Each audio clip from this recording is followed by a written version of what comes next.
We're going to look at the dreaded Subjunctive.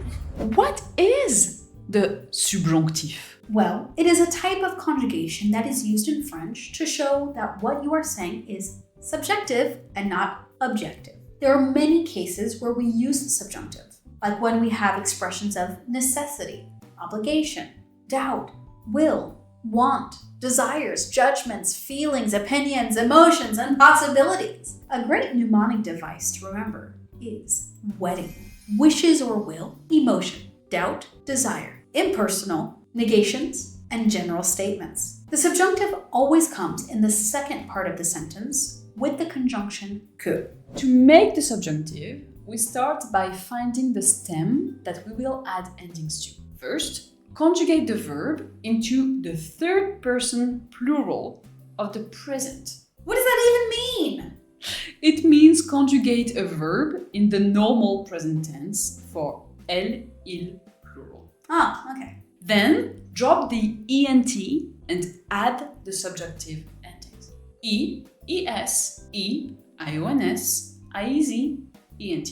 But isn't that just the same as normal? Kind of. It's a mix of the normal er verb endings and also the imparfait or conditional form. Er verbs will look almost the same as the normal present tense when conjugated. For example, the verb parler, to speak, to talk, conjugated in the subjunctive is je parle, tu parles, il parle, nous parlions, vous parliez, il parle. But if we take an IR verb or RE verb, you'll see it changes quite a bit in the subjunctive.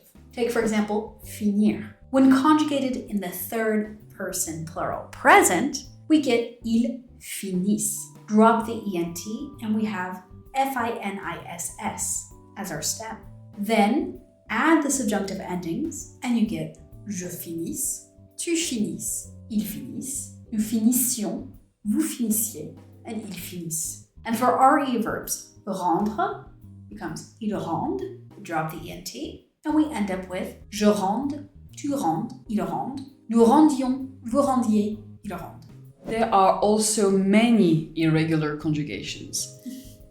You weren't going to get away from those pesky irregular verbs here. All the classics are there. Être, avoir, faire, pouvoir, aller, vouloir, devoir, and more.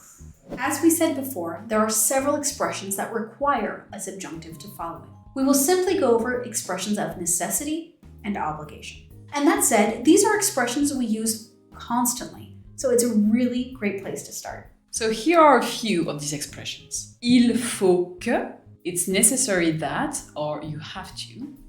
This is one of the most common subjunctive expressions you will hear. Definitely memorize this one. Il vaut mieux que, it's better than. Il est essentiel que, it is essential that. Il est nécessaire que, it is necessary that. And il est indispensable que, it is indispensable that. Let us give you a few examples of how we can use these expressions to give advice. Il faut que tu étudies plus.